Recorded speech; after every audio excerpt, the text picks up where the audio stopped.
नमस्कार विद्यार्थियों, मैं सुनील कुमार एग्रीकल्चर की इस ऑनलाइन क्लास में आपका फिर से स्वागत करता हूं। अपना जो चैप्टर चल रहा है वीड्स यानी खरपतवार, पिछली जो अपनी क्लास थी उस क्लास में अपने जो खरपतवार जो होते हैं उन्हें खरपतवारों से कौन कौन सी हानियाँ होती हैं उनके बारे में पढ़ लिया था, कौन कौन से लाभ होते हैं उनके बारे में पढ़ लिया था। आज की जो क्लास होगी उसमें अपन पढ़ेंगे कि जो खरपतवार जो है वो फैलते कैसे हैं, उनका विस्तार किस प्रकार से होता है, किन किन माध्यमों से उनका विस्तार हो सकता है। तो टॉपिक के बाद में आज क्लास का जो टॉपिक है वो है खरपतवार का विस्तार। विस्तार का मतलब क्या होता है? विस्तार का शाब्दिक जो होता है वो होता है फैलना। फैलने का मतलब खरपतवार जो होते हैं वो निश्चित जगह पे होते हैं और वहाँ से वो एक स्थान से दूसरे स्थान पर, चाहे वो जल द्वारा हो, चाहे वो वायु द्वारा हो, चाहे वो अपने जो बीज हैं बीजों के द्वारा हो या उसके वानस्पतिक जो भाग हैं उनके द्वारा हो, ये जो खरपतवार है वो खरपतवार एक स्थान से दूसरे स्थान पर स्थानांतरित हो जाते हैं बिना किसी परेशानी के, बिना किसी जो समस्या है उसका सामना किए बिना एक स्थान से दूसरे स्थान पर चले जाते हैं और अपनी संख्या में जो है वो वृद्धि कर लेते हैं। उसको बोलते हैं अपन खरपतवार का विस्तार। ये जो खरपतवार जो है वो चाहकर कोई भी एक स्थान से दूसरे स्थान पर नहीं ले जाता है, लेकिन कुछ प्राकृतिक तरीका होता है, उन प्राकृतिक कारकों के द्वारा एक स्थान से दूसरे स्थान पर जो है वो चला जाता है। तो ये जो खरपतवार है वो एक स्थान से दूसरे स्थान पर किन किन माध्यमों से जा सकता है, उन माध्यमों की बात करें मैं कहूँ कि जो खरपतवार है वो एक स्थान से दूसरे स्थान पर किस प्रकार से फैलते हैं, किन किन कारकों के माध्यम से फैलते हैं, उनकी बात करें तो उनमें पहला जो कारक आता है वो आता है वायु द्वारा। कौन सा? वायु द्वारा या हवा के द्वारा जो खरपतवार है वो एक स्थान से दूसरे स्थान पर जा सकते हैं, चले जाते हैं। इस प्रकार चले जाते हैं। जो खरपतवार होते हैं उनके कुछ बीज जो है, कुछ खरपतवारों के बीज हैं वो हल्के होते हैं और हल्के होने के कारण हवा का जो वेग है, हवा जब चलती है, आंधी वगैरह जब चलती है तो उस वायु के साथ, हवा के साथ उड़कर एक स्थान से दूसरे स्थान पर चले जाते हैं और वहाँ जाकर जब उनको आधार मिलता है तो अपनी जो संख्या है उसमें वृद्धि कर लेते हैं और वहाँ जाके ग्रोथ कर लेते हैं, बढ़वार कर लेते हैं और पसली बातों के साथ जो है वो कंपटीशन या प्रतिस्पर्धा जो है वो अपनाते हैं। तो पहला जो कारक हो सकता है फैलने का वो है वायु का, ठीक है। दूसरा कारक की बात करें तो वो है पशु या चिड़ियाओं के द्वारा। पशु या चिड़ियाओं के द्वारा इस प्रकार से आपने देखा होगा पशु वगैरह जो है, चिड़ियाएं जो है, पशु खरपतवार को चरते हैं या खाते हैं, चिड़ियाएं जो है वो भी चुगती हैं। उन पशुओं के द्वारा या जो चिड़ियाएं हैं वो जब बीस्ट या बीज जब करती है या पशु की बात करें गोबर जो होता है, उस गोबर में ये उस चिड़ियाओं की जो बीट होती है, विष्ठा जो होती है, उसके द्वारा जो खरपतवार है वो एक स्थान से दूसरे स्थान पर चले जाते हैं, स्थानांतरित हो जाते हैं। जैसे कोई बात करें कि भाई चिड़ियाओं द्वारा किस प्रकार से, तो मान लीजिए अपने जो खेत है, एक जो खेत है उस खेत के अंदर खरपतवार है, ठीक है। वो खरपतवार एक वर्षीय द्विवर्षीय जो होता है वो परिपक्वन अवस्था में आकर बीज निकालता है, वो बीज चिड़ियाओं द्वारा चुग लिए जाते हैं, ठीक है। अब वो चिड़ियाएं ये तो नहीं है कि उसी खेत में रहे, वो उड़ के एक स्थान से दूसरे स्थान पर जाती है, वहां जाने के बाद में विष्ठा जो है, बीज जिसको हम बोलते हैं, वो करती है। वो खरपतवार जो बीज जो उनके आहार नाल के अंदर पाचक नहीं हुए, वो खरपतवार के बीज उस विष्ठा के साथ उस स्थान पर पहुंच जाते हैं। दूसरा जो अपना कार्य था वो था पशु या चिड़ियाओं के द्वारा खरपतवार का विस्तार।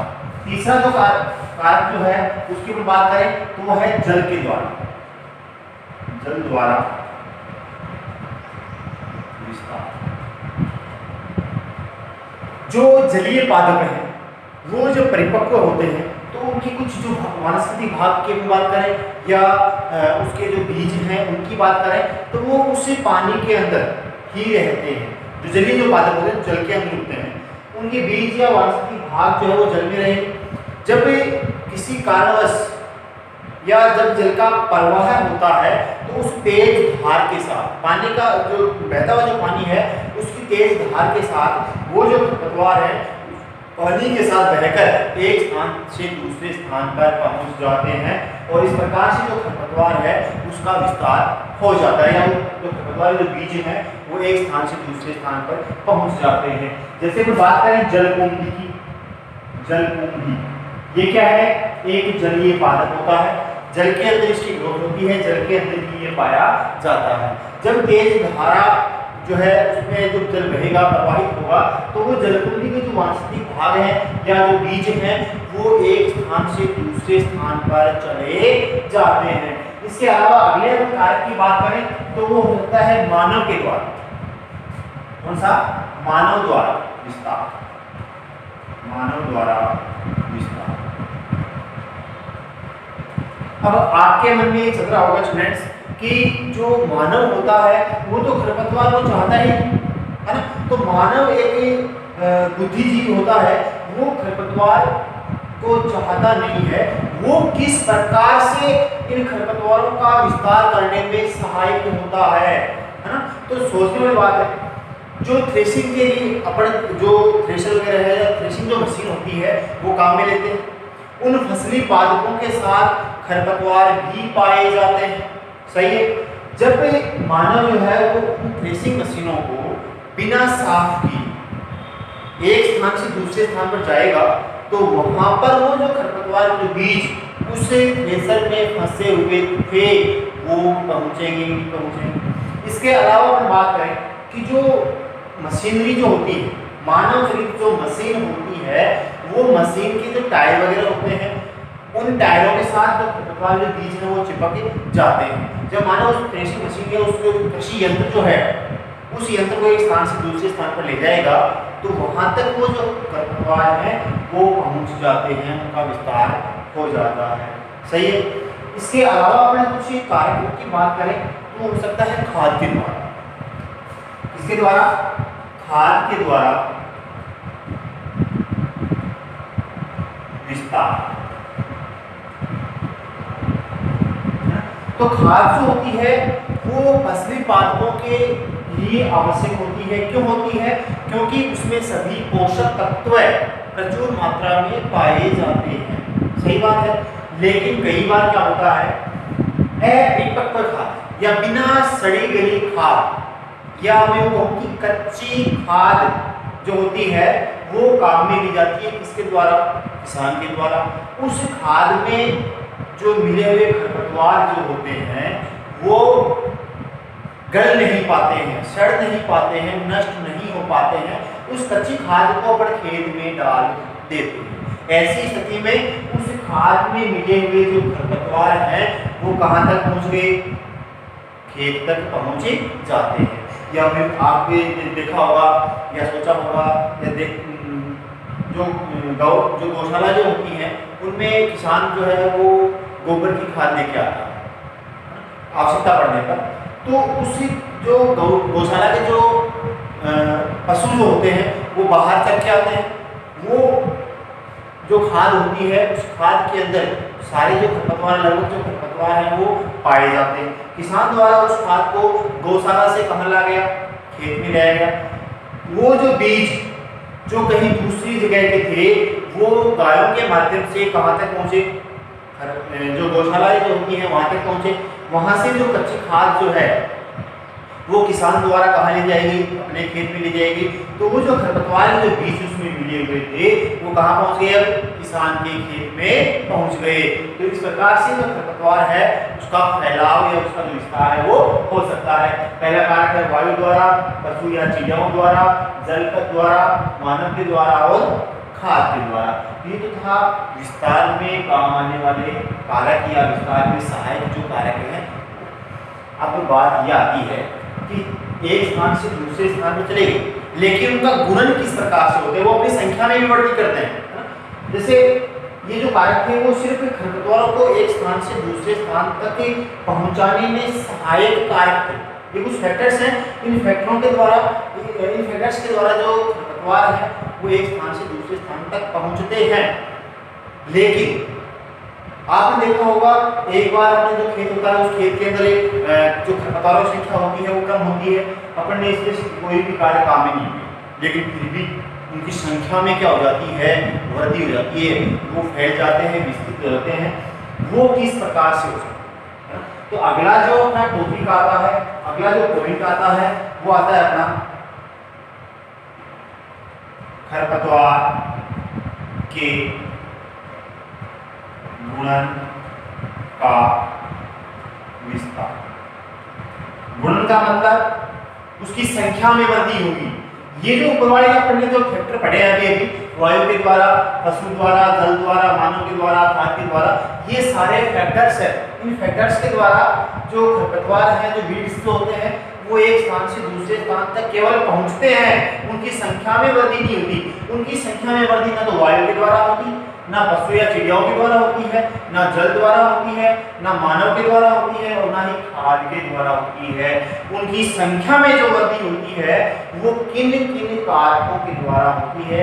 तो उनकी गुणन, उनकी संख्या की अगर बात करें, उनकी गुणन की अगर बात करें तो दो प्रकार से हो सकती है। एक तो होता है बीज के द्वारा। किसके द्वारा? बीज के द्वारा। बीज के द्वारा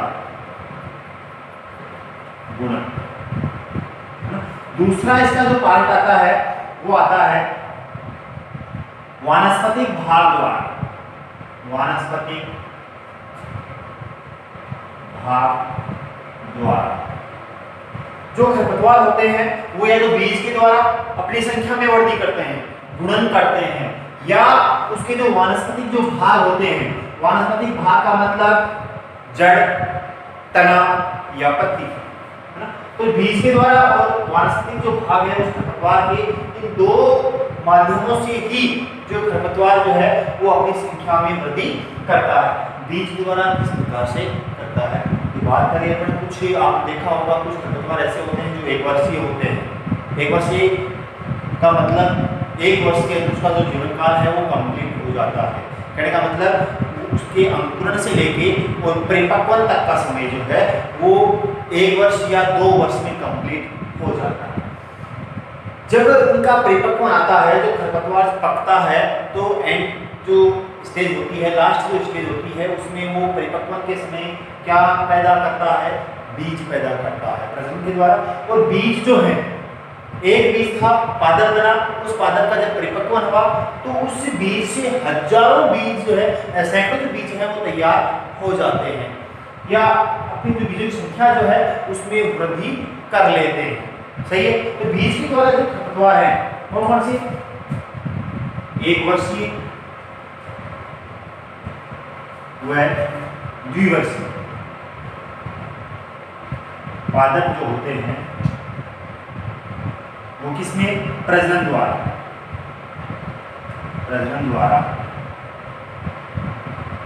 अपनी संख्या में वृद्धि करते हैं। 1 वर्षीय जो द्विवर्षीय जो पादप होते हैं वो परिपक्व काल में आकर प्रजनन प्रक्रिया द्वारा बीज का निर्माण करते हैं, और वो बीज जो है वो उनकी संख्या में वृद्धि करने में सहायक होता है।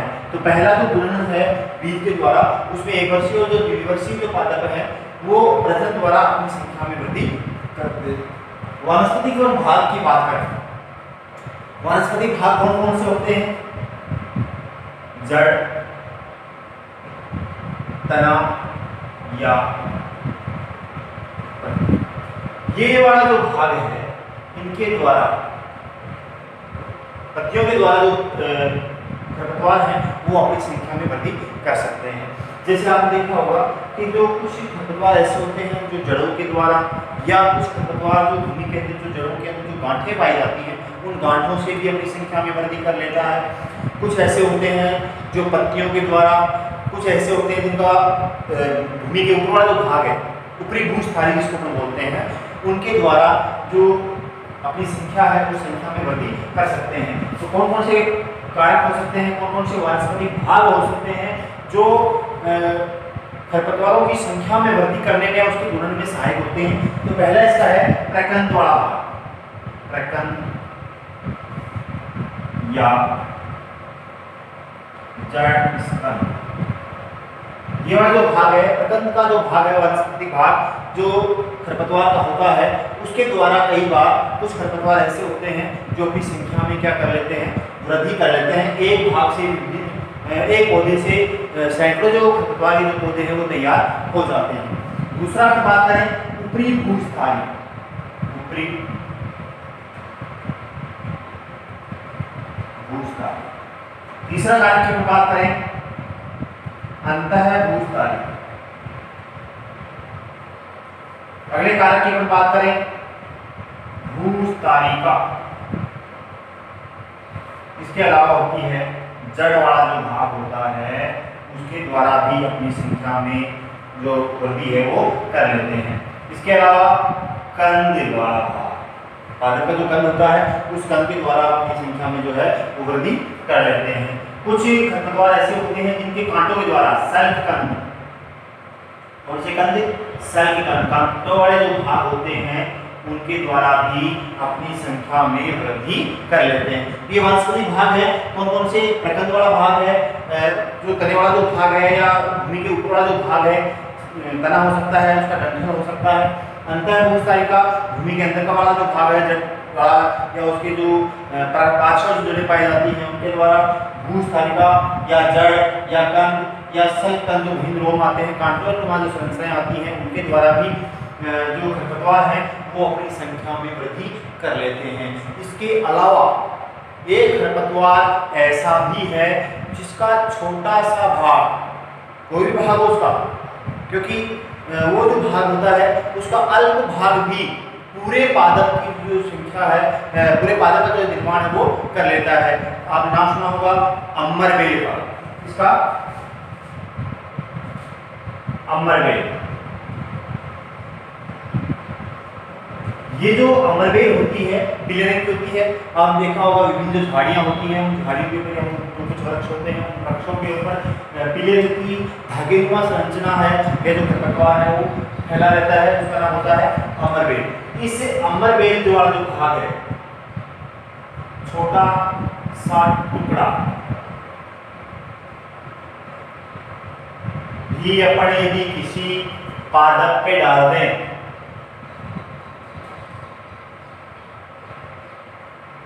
किसी पादप पर डाल दें तो वो छोटा सा टुकड़ा किसका, अमरबेल का, पूरे पादप का निर्माण कर लेता है। फिर उसके छोटे छोटे टुकड़े अपन करके यदि डाल दें या टूट के कहीं पहुंच गया तो अपनी संख्या में क्या कर लेता है, वृद्धि कर लेता है।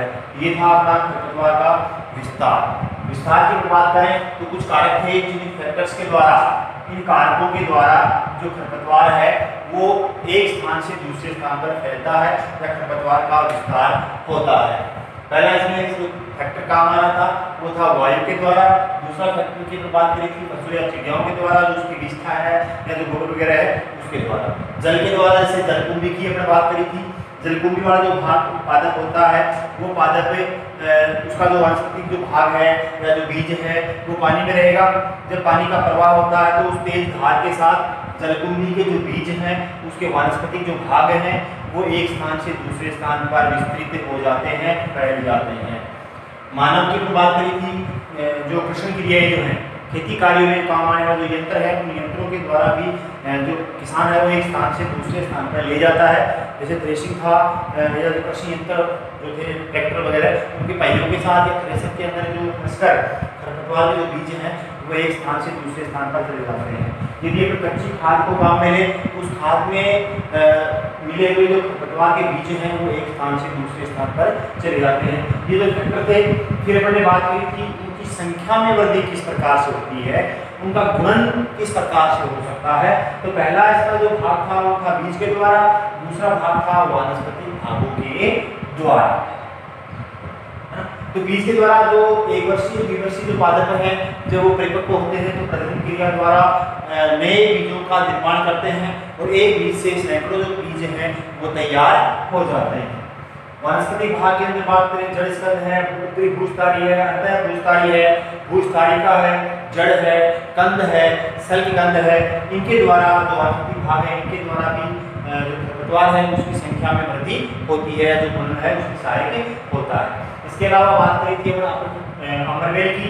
अमरवेल जो है पीले का भाग होता है, पादप होता है जो झाड़ियों के ऊपर वृक्षों के ऊपर फैला होता है।